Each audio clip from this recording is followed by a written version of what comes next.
morning. Today we have with us Professor Sharyn Roach Anleu, who is a very preeminent scholar in law and emotions, and we really appreciate you taking the time to have this interview with us. So our first question for you is how you as a scholar became interested in research in law and emotion in general. Thank you, Portia, and thanks for the invitation to be here. I guess kind of looking back in order to look forward, I was always, I'm a sociologist by training, and I've always been interested in law and the way in which law interacts and intersects with social life. And so I've done research on the legal profession, I looked at gender in the legal profession, and I looked at the way in which law kind of interacts with science and medicine and reproductive rights. And so I come at the question of law and emotion from law, really. And then about 2 decades ago, I started doing research on the judiciary. And so looking at judges, not as an esteemed, very prestigious status, but looking at judges and judging and judicial officers as work, as having certain certain challenges, tasks, responsibilities, approaches to their work. And at the beginning of our research, we did some interviews with magistrates, and magistrates in Australia are lower court judicial officers. And so we just asked them about their some of the challenges in their everyday life and everyday work in the lower courts. And much of what they talked about was emotion, and we didn't ask about emotion, we didn't have questions about emotion. We talked about the challenges in the courtroom, and they talked about emotion. On the other side, as I'm a sociologist, I've been quite interested in Erving Goffman's work, the idea of presentation of self, and as I was interested in the legal profession and work at professions, I came across the work of the research of Ali Russell Hochschild and her very influential book, Emotional Labour. And while judges are not service workers, so her research was on debt collectors and flight attendants. So you might say, well, judges, judicial officers, they're very different. They're professionals, so they're not pink-collar workers. So you can't really translate the emotional labour directly to the professions, but really what many of the judicial officers are doing in court is emotion work. And so we kind of brought two streams of things that I've been interested in over the course of my career together. And then my co-author and co-collaborator, Kathy Mack, and I did an article, it was published in 2005, so that's nearly 20 years ago now, on emotional labour in the magistrates' court. And then we kind of did other things. And then in the last kind of 5 or 6 years, we looked at emotions in a much more concerted way, and of course one of the outcomes of that is our book, Judging and Emotion. Amazing. And so speaking of your book, Judging and Emotion, what would you say the main key takeaways are from your process of going through that book and publishing it, and what would you say were the main challenges of writing it as well? Okay, well, I don't know whether it's a challenge, but one of the main factors about that book is that it draws in quite a lot of different kinds of data. So over the course of 25 or 20 years, really, Kathy and I have had funding to do quite a lot of empirical research. And so the book is based on empirical research. So it's not legal doctrinal research. And we did surveys, and while we asked a lot of questions, we did have a few questions on emotion. So we did surveys, court observations, where we sat in court and observed 1,287 court sessions throughout Australia. And we have a series of interviews. We had a lot of data which has been published in various articles and places, but it seemed like a good idea at the time to put all of it together in one book and talk about judging and emotion.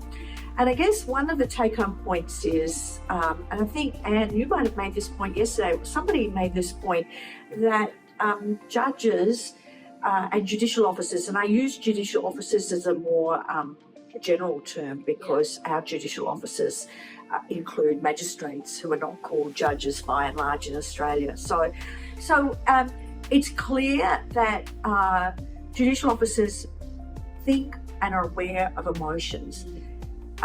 They don't use the framework of emotion. They don't necessarily talk about emotion. They don't necessarily use emotion language.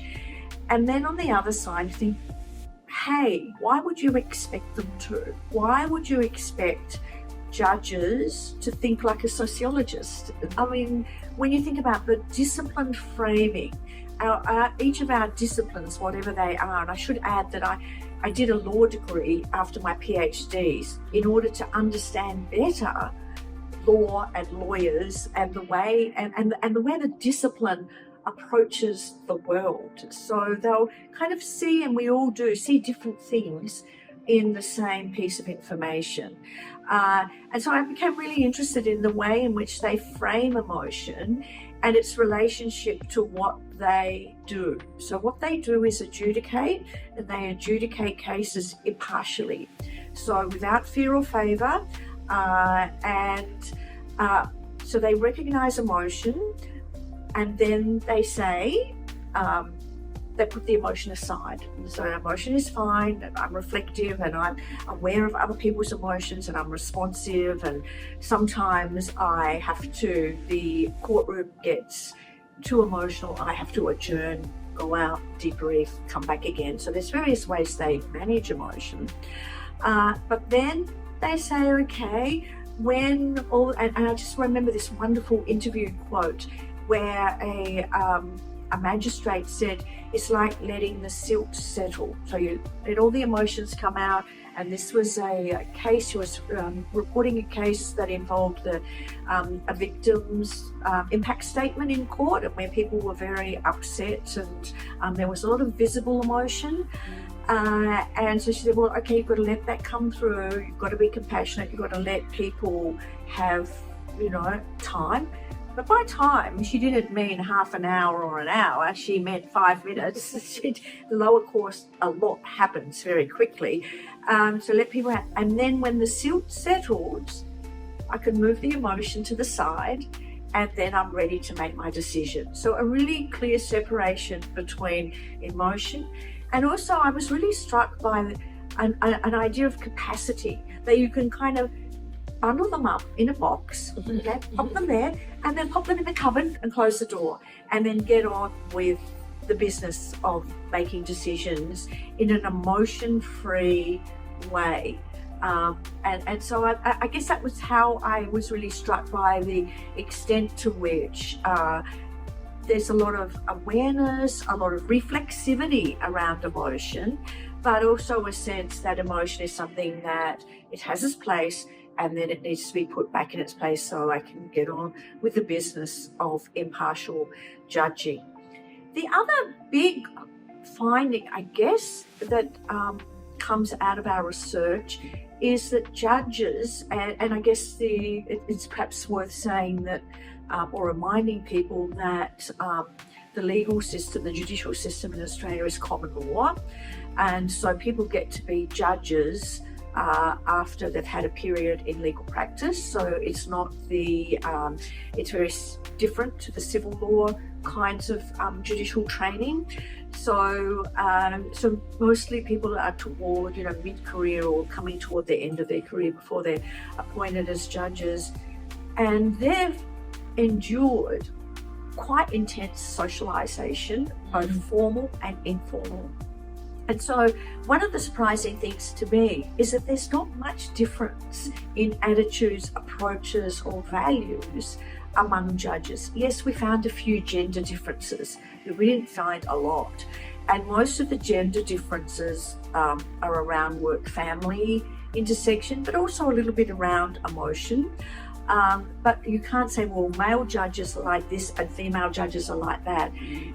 The overwhelming socialisation to be a judge almost overrides other kinds of characteristics. So that was a surprise that judges are first and foremost judges. Right, thank you. And then finally, how would you envisage the future of law and emotions scholarship? And within that, if you could share some thoughts on how law and emotions has developed over the years. Well, the field of law and emotion is a really interesting one because it's interdisciplinary. I'm involved in a small project at the moment with a legal historian and with somebody who she's a hybrid and does anthropology, theatre studies, and we've come together to do a project on researching emotion in and around law. I think the idea that it's a field of law and emotion, I'm not sure if it's a field. Law is an institution. Emotion is not an institution. Different disciplines come at emotion quite differently. I mean, it's sometimes quite a big divide to think about the psychology, non-psychology divide around emotion and emotion work. So I think the future is definitely interdisciplinary. But I'm also aware that people say interdisciplinary in a sometimes an offhand way. Yes, we're all interdisciplinary and we need to take an interdisciplinary approach. So I've got a couple of things to say about that. One is it's quite difficult.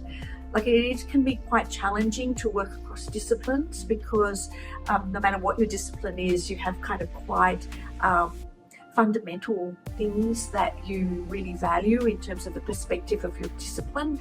And so that it is challenging, but I think it's really exciting. I think you can only think about emotion from thinking about different kinds of data. I'm an empirical researcher. I do empirical research. And, you know, in a way, the research creates the data rather than the data creating the research. And so depending on how you approach the question of law and emotion is going to impact on the kind of data or findings that you generate. So if you do a survey, if you use a psychological measure, then you're going to get certain kinds of data. If you look at documents, and I've started to look at court cases, at transcripts as a way of looking at emotion, and that's perhaps a little bit more to what a historian does, because often all they've got is a document because they can't talk to people because they're looking at previous centuries, or looking at objects, various objects, to think about the emotion that people might have experienced or the kind of relationships that objects assume. And I come at emotion by looking at it more as a relational kind of, you know, we've got to think about interrelations rather than thinking about what's happening in the biology or psychology of an individual.